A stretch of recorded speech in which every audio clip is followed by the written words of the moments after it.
मैं doctor CP राय आज इतिहास पर कुछ बात करना चाहता हूँ। आइए इतिहास के आईने में कुछ झांकते हैं। चलते हैं 77 की तरफ। जनता पार्टी क्यों बनी और जनता पार्टी क्यों टूटी। जनता पार्टी तो आपातकाल के कोख से बनी। जेलों में लोग 19 महीने बंद थे। तमाम नेता, जयप्रकाश नारायण, आचार्य कृपलानी, चौधरी चरण सिंह, राजनारायण से लेकर तमाम लोग, और 19 महीने की उस जेल की काल कोठरी ने 4 दलों को मिला के एक दल बना दिया। चौधरी चरण सिंह का लोक दल जो सबसे बड़ा दल था, जिसकी पहुंच उत्तर प्रदेश, हरियाणा, बिहार, राजस्थान से लेकर गुजरात तक थी, उड़ीसा।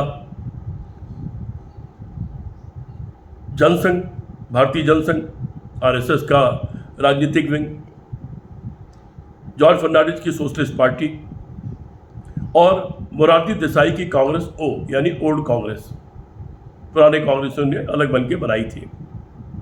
ये 4 दल शुरू में इकट्ठे हुए और फिर बाद में इसमें जब जगजीवन राम जी ने कांग्रेस छोड़ दिया और हेमंत बोगड़ा ने और नंदिनी सतपथी ने, इन लोगों ने मिल करके कांग्रेस फॉर डेमोक्रेसी बनाया। वो 5वां दल हो गया। और फिर चंद्रशेखर जी, उनके साथ कृष्णकांत, मोहन दारिया, रामधन, इस तरह के लोगों को मिलकर एक ग्रुप आया और इस सारे चीज़ों को सबको मिला करके जनता पार्टी का निर्माण हुआ आपातकाल से लड़ने के लिए और आपातकाल के बाद परिस्थितियों में देश से वर्तमान सरकार को विदा करने के लिए। चौधरी चरण सिंह उत्तर भारत के प्रभारी बने, मोरारजी देसाई दक्षिण भारत के प्रभारी बने। चौधरी चरण सिंह की पार्टी 100 से ज़्यादा सीटें जीती एमपी में, उसके बाद जनसंघ जीती और फिर बाकी लोग जीते। मोरारजी देसाई पार्टी के अध्यक्ष थे, चौधरी चरण सिंह उपाध्यक्ष थे। जब सरकार बनने का सवाल आया तो शुरू में ही कुछ विवाद हो गया। उस विवाद में राजनारायण जी, जो 1977 के हीरो थे, जो आपातकाल के हीरो थे, जिन्होंने देश के प्रधानमंत्री इंदिरा गांधी को चुनाव में भी हराया था और अदालत में भी हराया था, उन्होंने एक भूमिका अदा की।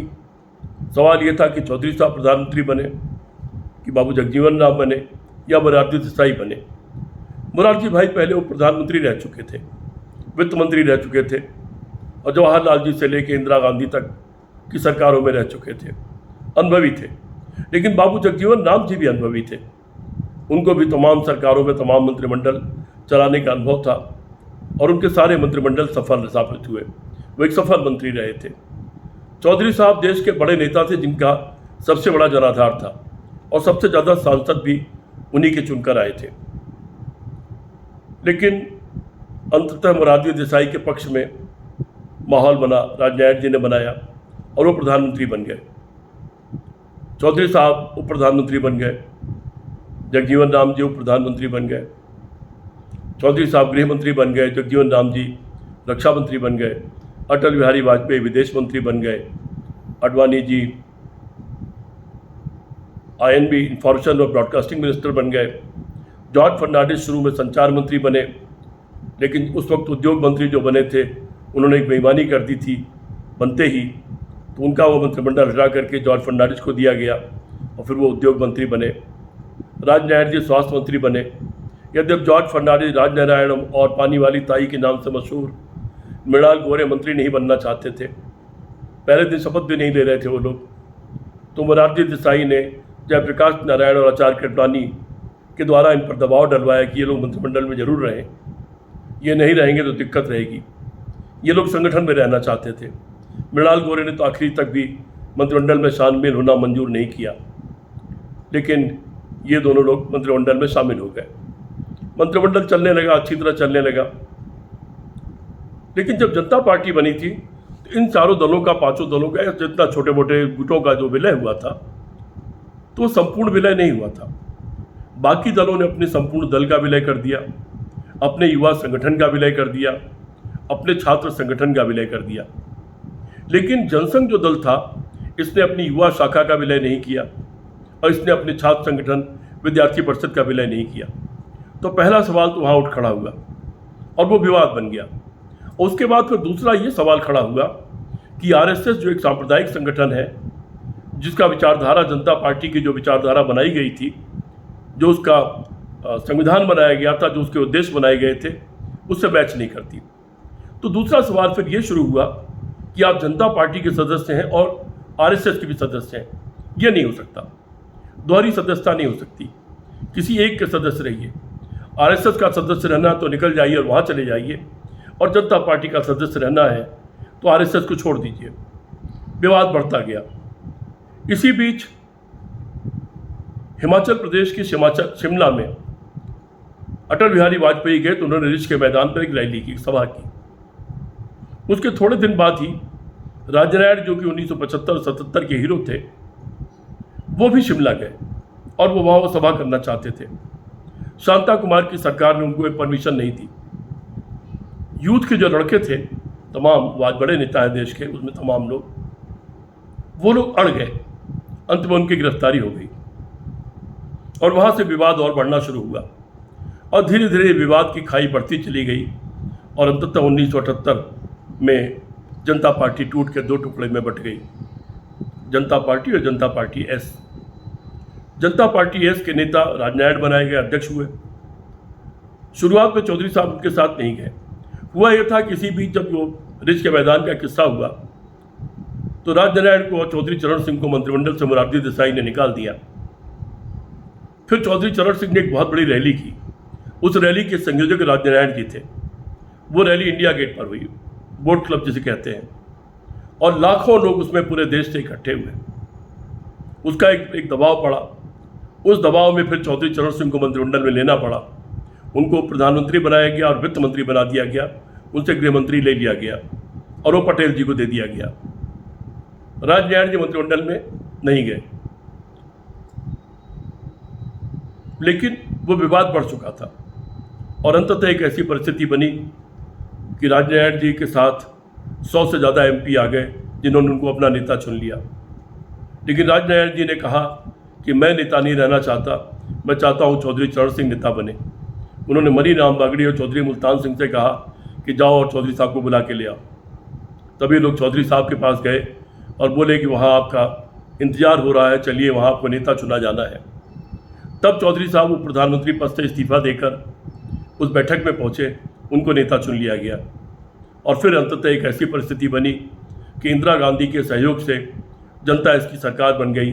चौधरी चरण सिंह उसके प्रधानमंत्री बन गए और उसी बीच जनता पार्टी, कांग्रेस पार्टी भी टूट गई थी।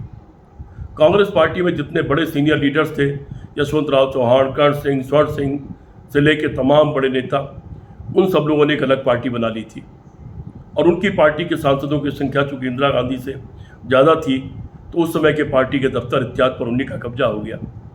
वो पूरी पार्टी 67-68 एमपी शायद थे, वो सब चौधरी चरण सिंह के साथ आ गए और वो तमाम सीनियर लोग चौधरी चरण सिंह की मिनिस्ट्री में थे।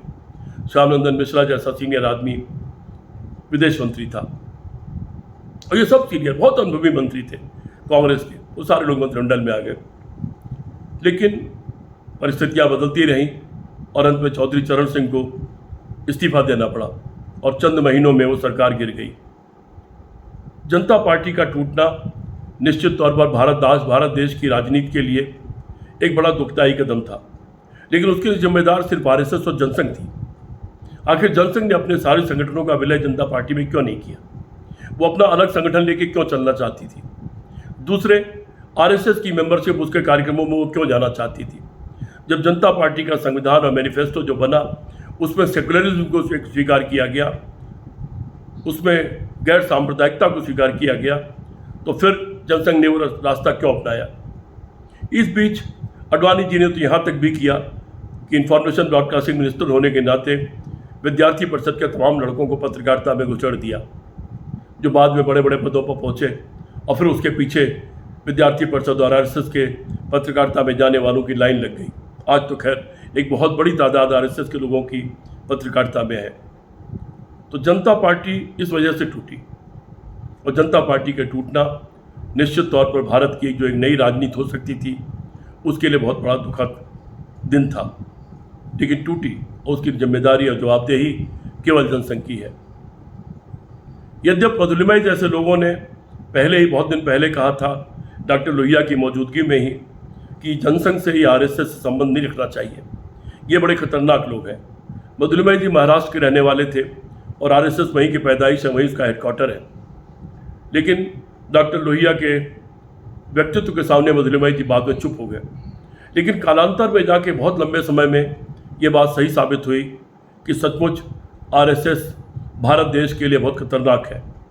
और ये अगर रहेगा तो भारत में लोकतंत्र नहीं रहेगा, ये अगर रहेगा तो भारत में आज़ादी के सपने नहीं रहेंगे, ये अगर रहेगा तो गैर सांप्रदायिक और सार्वभौम और सबको लेकर साथ चलने वाला देश नहीं रहेगा। ये बात में सिद्ध हो गया। लेकिन फिर भी वो 1978 से चली हुई लड़ाई आज भी जारी है। जनता पार्टी की टूटन की कसक तमाम लोगों के मन में आज भी बनी हुई है। अगले एपिसोड में फिर किसी एक पुराने किस्से के साथ मिलूँगा। अगर आपने मेरा YouTube चैनल सब्सक्राइब न किया हो तो मेरी प्रार्थना है कृपया सब्सक्राइब का बटन दबा करके उसको सब्सक्राइब कर लें, ताकि मुझसे लगातार आप कुछ न कुछ ऐतिहासिक किस्से और कुछ वर्तमान के मुद्दे आप सुन सकें। आपका डॉक्टर CP राय।